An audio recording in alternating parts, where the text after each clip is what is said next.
중세 유럽의 르네상스를 섹슈얼리티로 물들인 왕비들과 조각가. 부르봉 왕조의 요염한 왕비들. 프랑스 와일스의 누나 마가레트 발로아는 1527년 24세 때 정략 결혼으로 나중에 알리 4세가 되는 나바르 왕에게 보내졌습니다. 그녀는 선천적으로 허영심이 많고 경솔하며 색을 좋아하기보다는 은분하고 활달한 여자였으며 사치를 즐기며 향수를 광적으로 좋아했습니다. 명문 출신의 귀공자들은 값비싼 선물 공세를 했는데, 예를 들면 보석을 박아 넣은 명주 손수건을 보내고 그녀와 잠자리를 같이 했습니다. 그녀는 지칠 줄 모르는 기부인이었으며 그 정사는 상대의 정기를 완전히 고갈시킬 정도로 격정적인 것이었다고 합니다. 프랑스 역대 왕 중에서 둘째가라면 서로월 호세칸으로 불리웠던 앙리 4세조차도 아내 마가렛의 왕성한 성욕에 손을 들 정도였고, 반복되는 수많은 추문과 연문을 견디다 못해 1560년 이혼을 결심했습니다. 그녀가 쓴 7일 이야기는 그녀 자신의 애욕과 남성 편력을 이야기한 것이며, 브랑톰의 연부전도 그녀로부터 많은 자료와 정보를 제공받아 저술한 것입니다.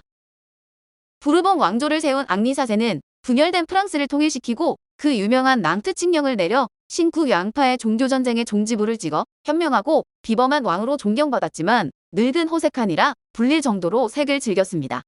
애첩은 56명을 헤아리며 그 중에서도 가브리엘 데스트레를 열렬히 사랑했는데, 그녀는 19세 때 애첩이 된 앙트와네트 데스트레의 딸이며 스스로 카브레 공작이라 칭했습니다. 왕은 그녀와 결혼할 것을 강력히 희망했지만 그녀의 신분이 낮은 관계로 포기했는데, 왕과 그녀 사이에 3명의 자식이 있었으나 그녀는 첩의 신분으로도 만족했습니다. 퐁텐블로 화파의 작품 가브리엘 데스트레와 그의 자매 나체아는 카브레 성에서의 왕과 데스트레의 아름다운 사생활을 반영한 것인데, 그녀는 1588년 임신 중독증으로 세상을 떠났습니다. 카브레는 앙리 4세의 재혼 상대였던 메디치가의 대은행가의 딸 마리드 메디치가 결혼식 때 독살했다고도 전해지고 있습니다. 1610년 앙리 4세는 가톨릭 광신자에 의해 암살당해 그가 농업과 목축은 프랑스의 2개의 유방이라고 주장했던 경제부흥 정책도 중도에 좌절되었습니다.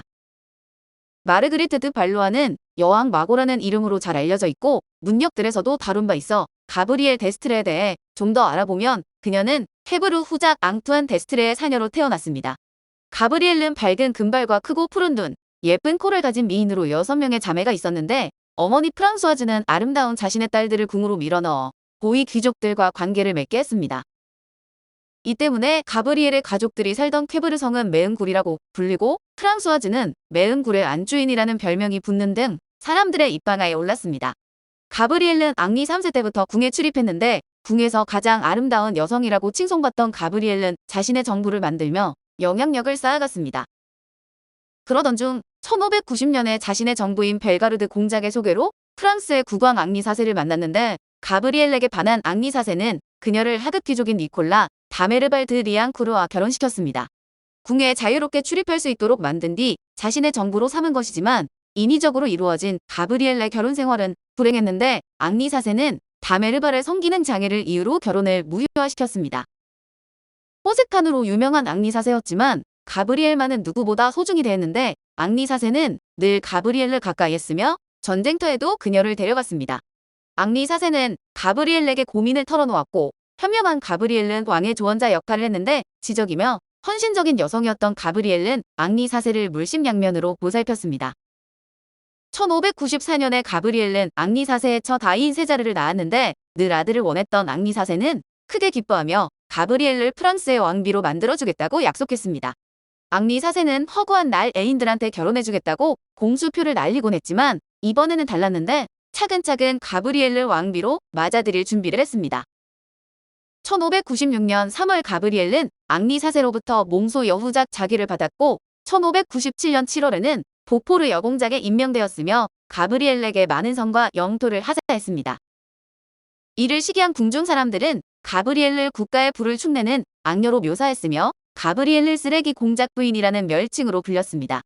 1599년 3월 앙리 4세는 왕비의 방탕한 생활 등을 이유로 왕비 마르그리트 드 발로아와의 결혼을 무효화하는 데 성공했는데, 이때 가브리엘은 파리에서 앙리 4세의 4번째 아이를 임신 중이었습니다.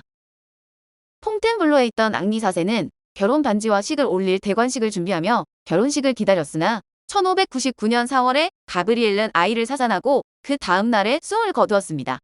뒤늦게 파리에 도착한 앙리 4세는 가브리엘의 죽음을 접하고 크게 절망했는데 다음날 앙리 4세는 동생에게 보내는 편지에 내 사랑의 뿌리는 죽어버렸으며 다시는 살아나지 않을 것이라고 썼습니다.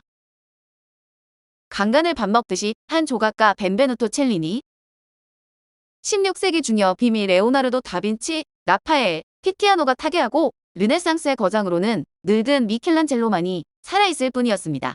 그 노거장의 제자 벤베누토 첼리니는 이탈리아 르네상스의 최후를 장식한 조각가로 그에 의해 프랑스 폰텐블로파 예술이 확립되었고 이는 프랑스 르네상스의 활기를 불어넣었습니다. 당시 첼리니풍이라 하면 호색의 미술이라는 것을 암유하고 있을 정도로 첼리니의 금속세공은 에로틱한 작품이 많았습니다.